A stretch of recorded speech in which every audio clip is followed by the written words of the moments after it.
Welcome to Penrose Learning, where we make understanding easy.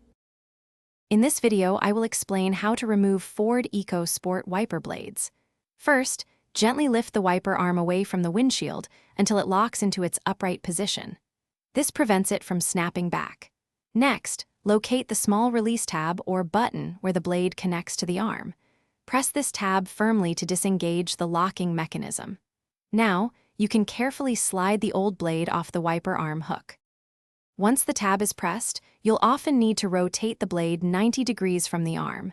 This helps align it for removal. Then, push the blade down towards the arm's pivot point. This action allows the J-hook connector to release the blade. Be gentle but firm. With the blade unclipped, you can now carefully slide it completely off the wiper arm. Before proceeding, it's crucial to protect your windshield. Place a thick towel or cloth on the glass beneath the wiper arm. This prevents accidental damage if the arm springs back unexpectedly. Also, take a moment to ensure your new replacement blades are the correct length and type for your Ford Ecosport.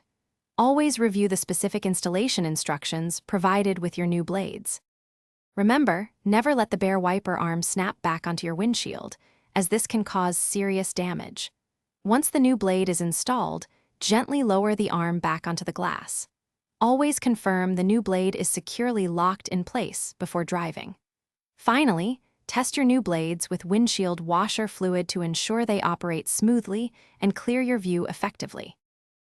Thanks for watching. If this was helpful, leave a like and consider subscribing. See you next time.